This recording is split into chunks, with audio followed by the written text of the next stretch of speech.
Assalamualaikum warahmatullahi wabarakatuh. Yang terhormat kepada Bapak Agus Khomeidi MAG selaku dosen pengampu mata kuliah Fikih Muamalah dan Jinayah, juga teman-teman yang kami banggakan. Puji syukur kehadirat Allah SWT yang telah memberikan kita kenikmatan sehingga kita dapat berkumpul di hari ini dengan semangat menuntut ilmu walau dalam keadaan daring.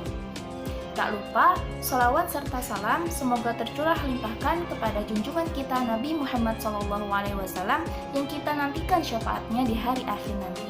Amin, amin, ya Allah, ya Rabbal Alamin.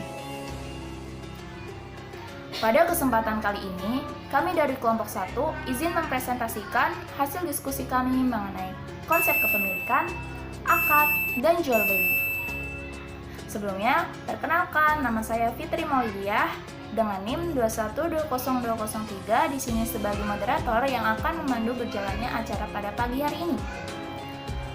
Semoga diskusi kali ini dapat berjalan dengan lancar sebagaimana mestinya. Amin, amin, ya Allah, ya Rabbal Alamin. Selanjutnya kita masuk ke materi pertama, yaitu tentang konsep kepemilikan yang akan dijelaskan oleh Saudari Sabina. Waktu dan tempat saya persilahkan. Assalamualaikum warahmatullahi wabarakatuh. Kenalkan, nama saya Sabina Putu Lestari, nomor induk mahasiswa 212004. Di sini saya akan menjelaskan bab kepemilikan. Nah, untuk bab kepemilikan sendiri itu terdapat 3 poin penting. Yang pertama, pengertian kepemilikan. Yang kedua, sumber-sumber kepemilikan. Dan yang ketiga, macam-macam milkiah atau benda kepemilikan. Untuk pengertian kepemilikan atau hak milik sendiri, jika dilihat secara bahasa itu mempunyai pengertian memiliki sesuatu dan dapat bertindak secara bebas terhadapnya.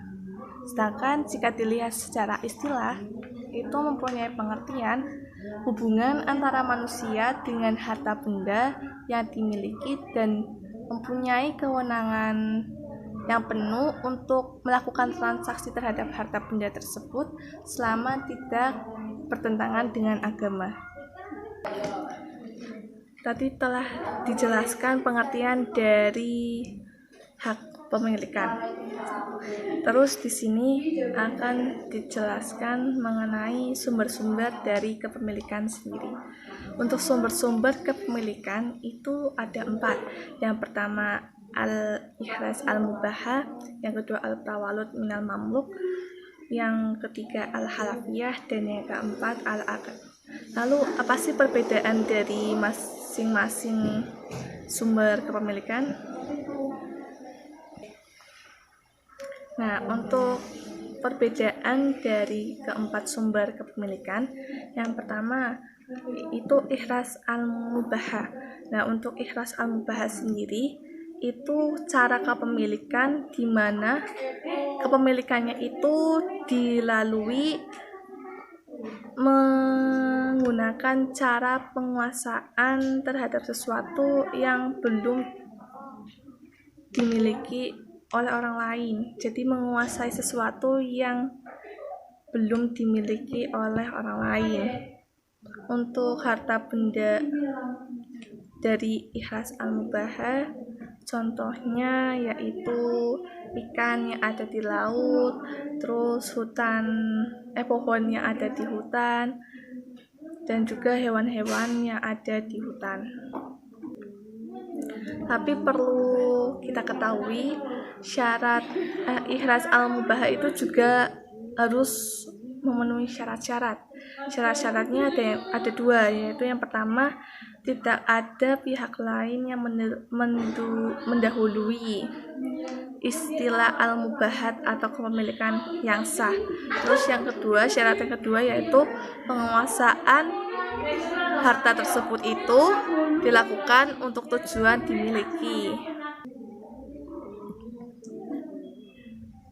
Terus sumber kepemilikan yang kedua tawalud minal mamluk. Nah, di sini mempunyai pengertian cara pemilikan di mana dihasilkan dari sesuatu yang lainnya. Artinya setiap peranakan atau segala sesuatu yang tumbuh dari harta yang dimiliki itu adalah milik dari pemiliknya. Nah, untuk prinsip tawalud ini itu hanya berlaku pada harta benda yang produktif dan tidak berlaku pada harta benda yang mati ataupun yang tidak produktif. Contohnya hewan-hewanan ataupun tumbuh-tumbuhan itu kan produktif, menghasilkan keturunan terus-menerus. Jadi hasil peranakan dari hewan tersebut ataupun dari tumbuhan tersebut itu juga merupakan hak dari pemilik induknya. Yang ketiga, al-halafiyah. Nah, memiliki arti penggantian seseorang atau sesuatu yang baru dengan posisi kepemilikan yang lama. Untuk al-halafiyah sendiri itu terdapat dua kategori. Yang pertama yaitu penggantian atas seseorang oleh orang yang lain. Nah, penggantian di sini itu contohnya penggantian ahli waris. Terus untuk kategori yang kedua yaitu penggantian benda atas benda yang lain, seperti yang terjadi pada pertanggungan ketika seseorang merusak harta benda orang lain, maka orang lain tersebut itu harus mengganti harta benda orang yang dirusak dengan harta benda yang lain. Sumber kepemilikan yang terakhir yaitu al-akad. Al-akad itu bisa disebut juga dengan akad, yaitu pertalian antara ijab dan qabul sesuai dengan syarat yang menimbulkan pengaruh terhadap objek yang diakati. Nah, untuk akad jika dilihat dari kepemilikan, sebab kepemilikan itu dibedakan menjadi dua, yaitu uqud jabariyah dan juga tamlik jabari. Untuk uqud jabariyah itu mempunyai pengertian akad secara paksa, yaitu akad yang dilaksanakan oleh otoritas pengadilan secara langsung dan melalui kuasa hukumnya, seperti paksaan menjual harta untuk melunasi hutangnya. Terus yang kedua, tamlik jabari, pemilikan secara paksa. Nah, ini itu dibedakan menjadi dua juga, tamlik jabari. Yang pertama itu disebut sebagai hak syufah. Nah, pemilikan ini dimiliki oleh sekutu yang mempunyai harta bergerak dan juga hendak dijual. Terus yang kedua, kepemilikan secara paksa untuk kepentingan umum. Maka syariat Islam juga memperbolehkan pemilikan secara paksa terhadap tanah yang berdekatan dengan masjid, sekalipun pemiliknya tidak berkenan untuk menjualnya.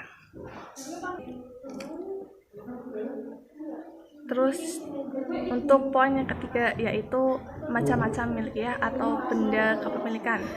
Nah, macam-macam dari benda kepemilikan itu dibedakan menjadi dua, yaitu berdasarkan segi harta.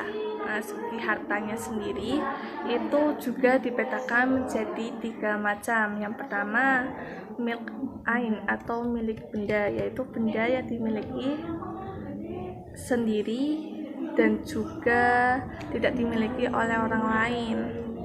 Terus yang kedua, milik al-manfaat, yaitu pemilikan seseorang untuk dimanfaatkan oleh orang lain, tapi juga harus menjaga benda tersebut.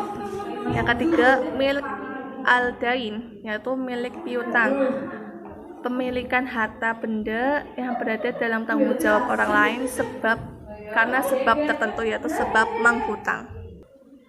Lanjut, untuk kepemilikan jika dilihat dari segi unsur hartanya itu dibedakan menjadi dua, yaitu milk al-tam atau kepemilikan yang sempurna. Artinya kepemilikan di sini dimiliki secara sempurna baik dari bendanya maupun dari segi manfaat benda tersebut. Lanjut untuk macam-macam kepemilikan yang kedua, yaitu jika dilihat dari segi unsur dibedakan menjadi dua. Yang pertama, milik atam atau kepemilikan yang utuh. Jadi maksudnya di sini yaitu kepemilikan terhadap benda sekaligus dengan manfaatnya. Sedangkan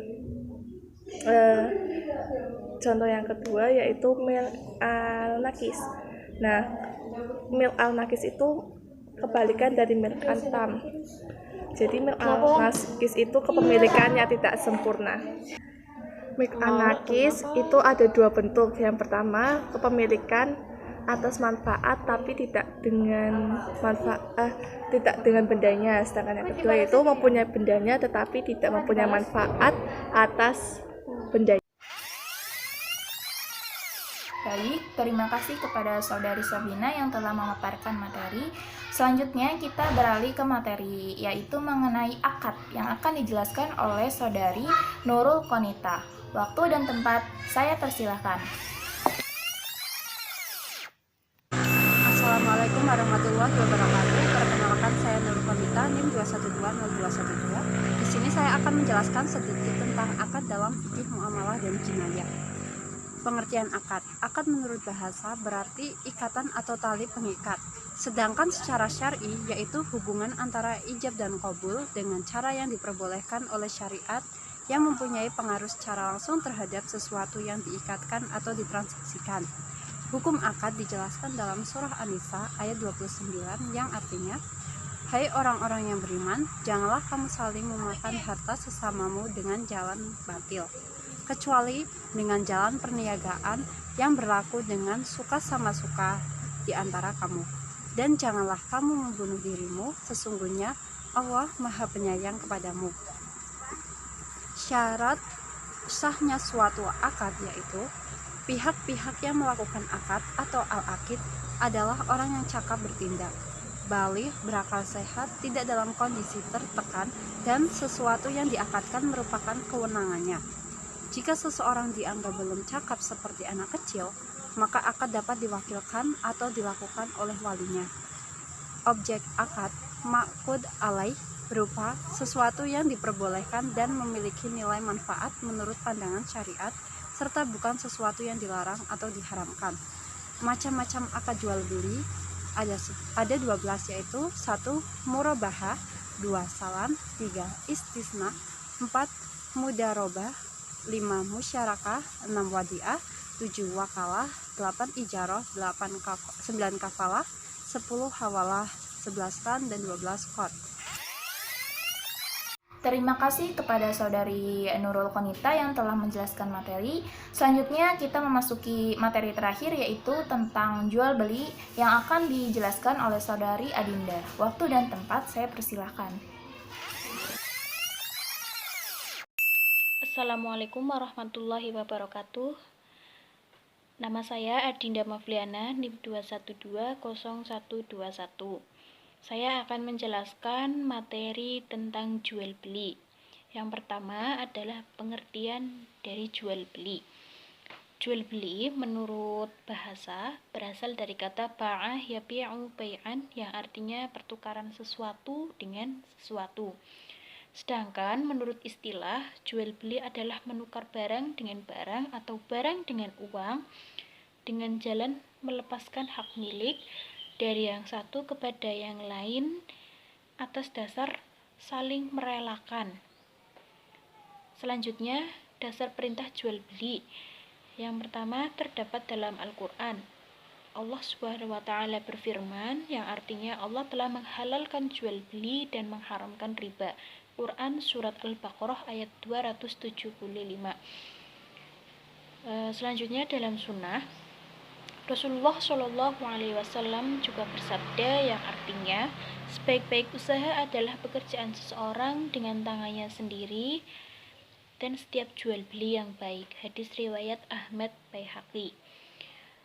Kemudian dalam ijma' kaum muslimin juga sepakat diperbolehkan melakukan jual beli sejak zaman Rasulullah Shallallahu Alaihi Wasallam sampai sekarang.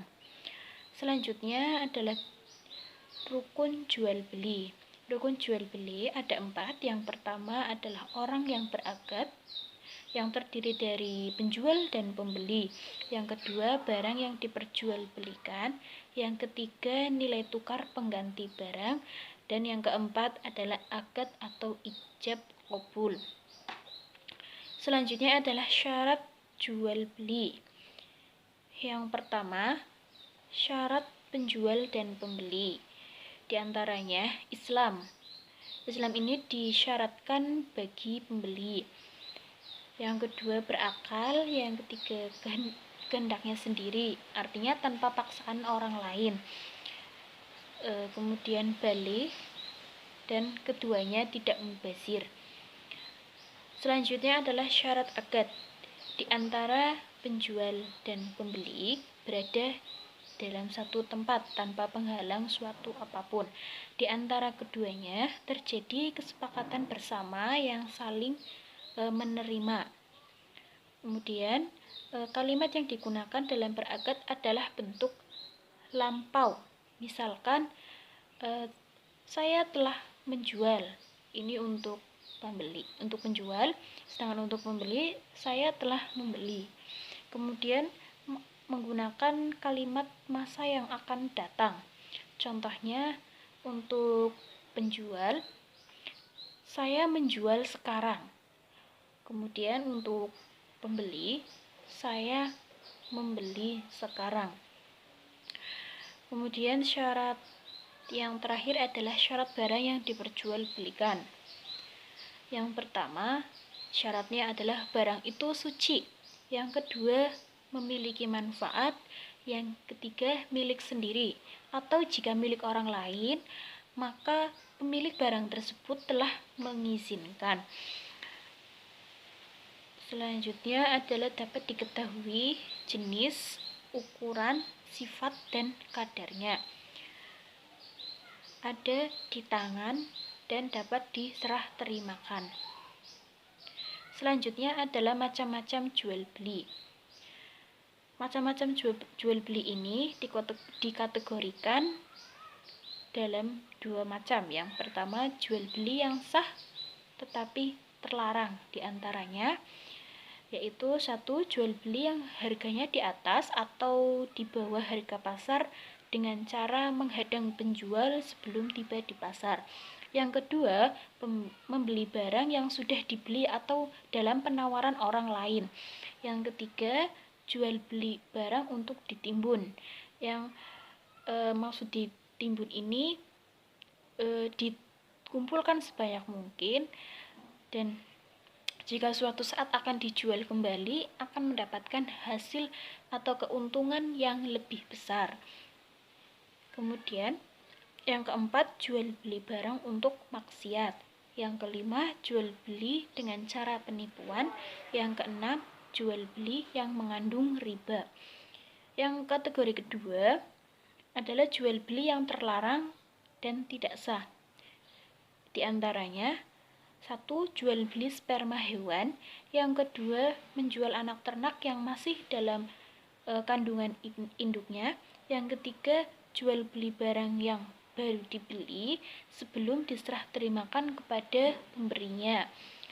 Yang keempat, menjual buah-buahan yang belum nyata buahnya. Selanjutnya, dalam jual beli juga berlaku khiyar.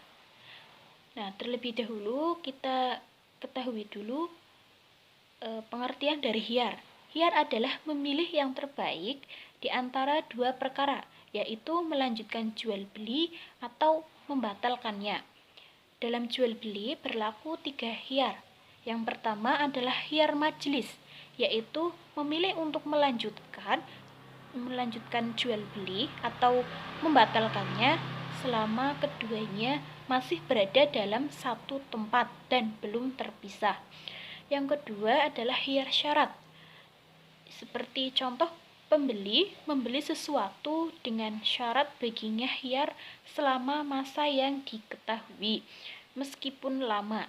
dia boleh melanjutkan jual beli atau membatalkannya selama masa ini dan belum dibatalkan. Yang terakhir adalah khiyar aibi, yaitu memilih untuk melanjutkan jual beli atau membatalkannya ketika terdapat cacat pada barang. Sekian penjelasan dari saya. Kurang lebihnya mohon maaf. Wassalamualaikum warahmatullahi wabarakatuh. Sekian penjelasan dari kelompok kami. Mohon maaf bila masih terdapat banyak kekurangan dan kesalahan. Semoga diskusi kali ini dapat membawa keberkahan dan manfaat bagi kita semua. Amin, amin ya Allah ya Rabbal Alamin. Terima kasih atas perhatiannya. Saya akhiri. Billahi taufiq wal hidayah. Wassalamualaikum warahmatullahi wabarakatuh.